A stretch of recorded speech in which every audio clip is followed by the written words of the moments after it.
employees, and a friend to NTEU and Nteu leaders, Senator Ben Cardin of Maryland.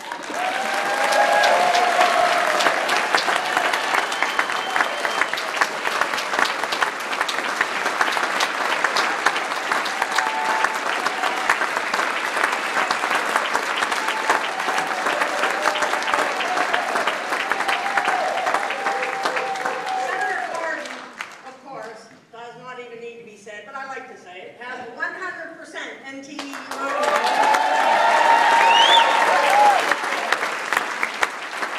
But that really does not give him full credit for what he does on behalf of federal employees every day.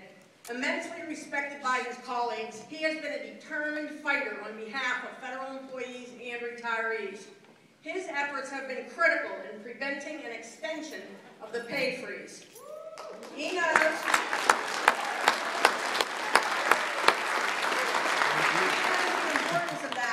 to middle-class federal workers. And he knows our issues, and he has made advocating for them in the Senate one of his main priorities. As a member of the Senate Finance Committee, he has been a strong supporter of adequate funding for the IRS, as well as extending the transit benefit program. Please join me in welcoming Senator Ben Cardin.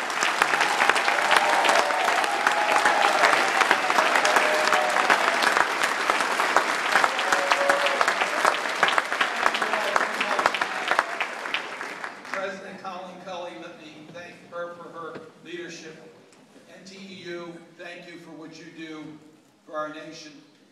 And to each one of you that are here, thank you for being here. Thank you for standing up for what's right. I listened to some of my colleagues. I know that Congressman Jim Moran was here, and I heard John Sarbanes, who represents me in the House of Representatives, and Eleanor Holmes Norton.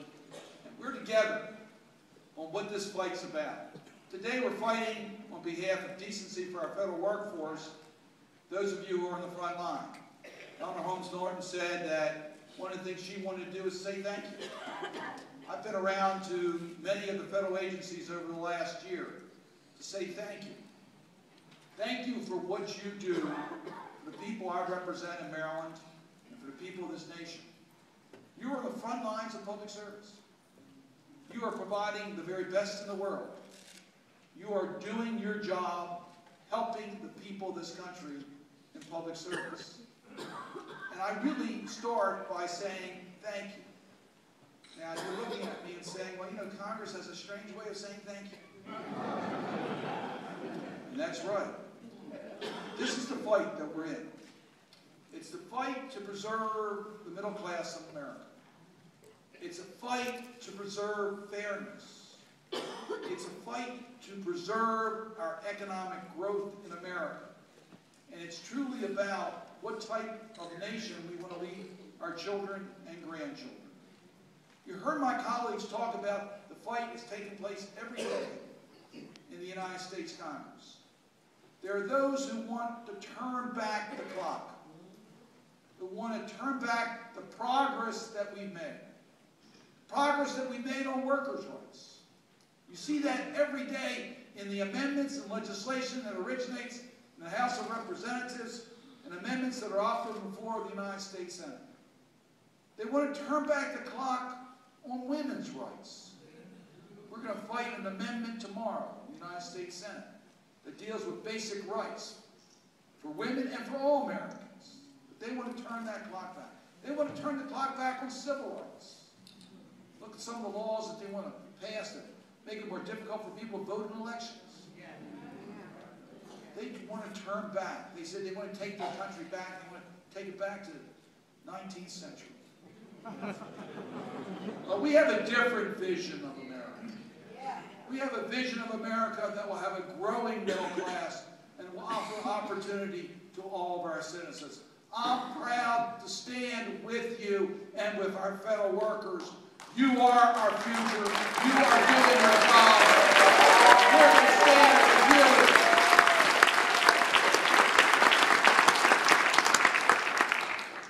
I know that we've talked about this deficit and about what the federal workforce has already done. I want you to know that how we got into this deficit, because it was not the federal workers who caused this deficit. Let's tell the facts the way they are. When George W. Bush became president, we had a large surplus in this country. We thought we'd pay off all the publicly held debt. And then he decided to go to war, not in one country, but two. Iraq was not involved in the attack on our country on September 11th. George W. Bush decided that's where we wanted to be. And the sacrifice he asked from the American people was to get a tax cut, not once but twice, to people who didn't need it and didn't deserve it. That's right.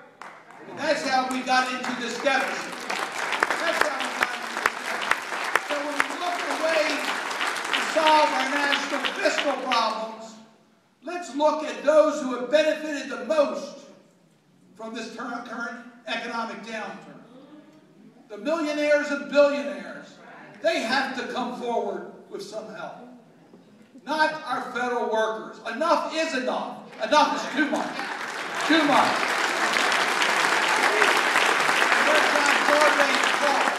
I heard John Sarbanes talk about the contribution you already made on 2 years of freezes, which was wrong. Shouldn't have had those freezes. Okay? You didn't cause this deficit.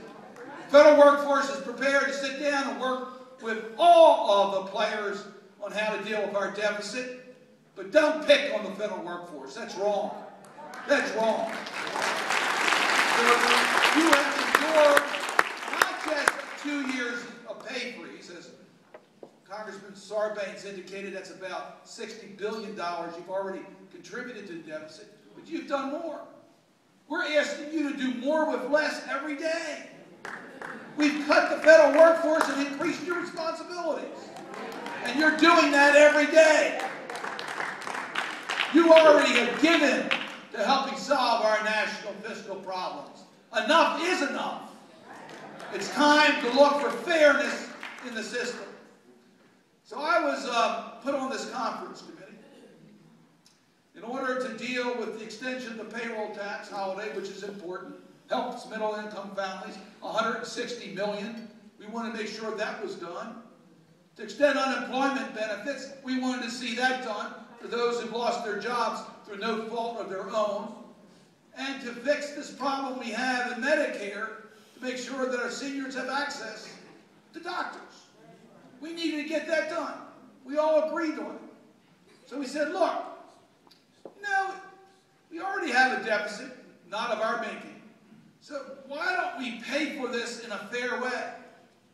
Why don't we pay for it by putting a surtax on income, but by the way, we'll exempt the first $1 million of taxable income. I hope I'm not offending too many people in this room.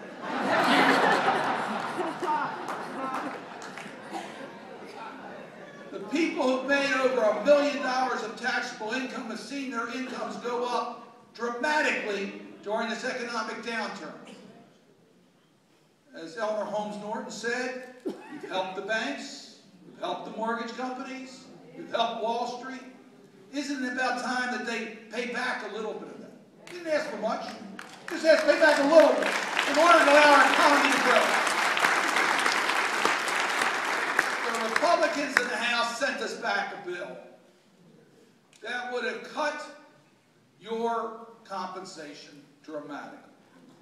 It would impose another year of a pay freeze, would have increased your contributions to your pension plans, would have reduced the benefits of your pension plans, would have eliminated the supplemental plan altogether.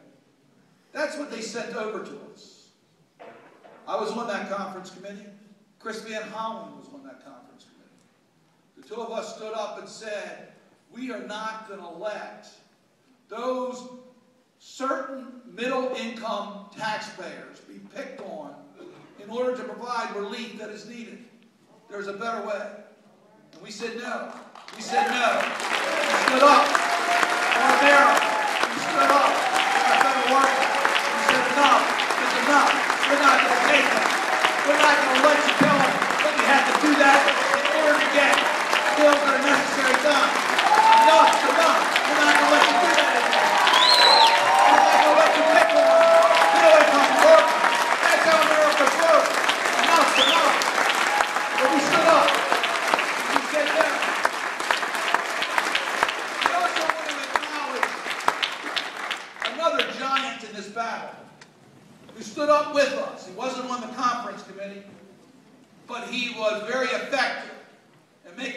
sure that the message was received that we weren't going to allow this to happen. And that's my colleague and friend, Steny Hoyer. Give him a shout.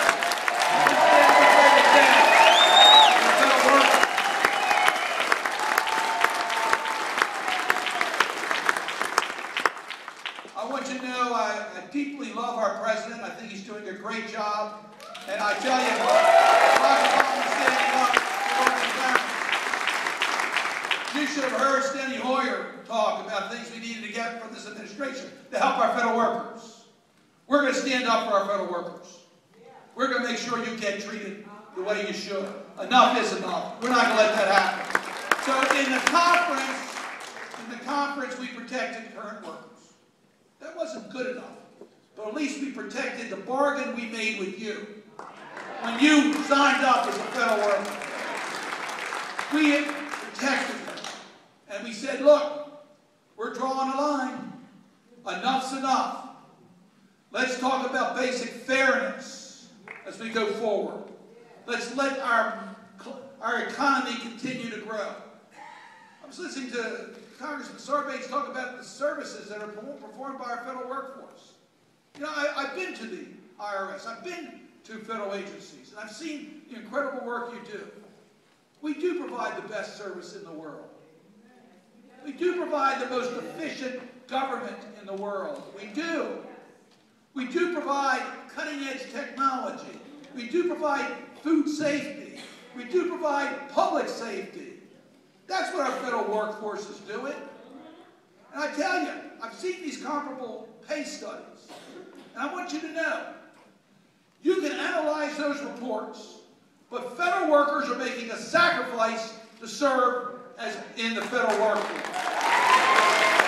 You are doing things much more complicated and difficult, and you're not being compensated fairly when compared to the private sector, and I can show you those numbers. One thing I don't want us to do is race to the bottom. People say, you know, well, look how many people in the private sector don't get pensions. That's wrong. Let's correct what they're doing in the private sector. Don't race to the bottom. Don't hurt working families with their health care, their pension benefits. Let's strengthen those workers, not weaken them. That's what the federal government should be doing. So I wanted to come here today to say thank you for not just what you do every day to help the people of our country, but willing to get involved in our political system. Willing to take a stand, to be here today, to say, look, we got busy lives. We got hard work we do every day. We got our family business. We got our own personal lives. But you found time to be here to say, look, this is bigger than just me. This is what type of country we want to live in. And we're going to get together and make it clear that we're going to stand together. It was Dr. Martin Luther King Jr. who said each one of us has a mission. Each one of us has a mission. Each one of us can make a difference. But as our President Barack Obama said in his State of the Union address, if we join together, the state of our union will indeed be strong. We can make the change necessary. I am proud to stand with you. We will not take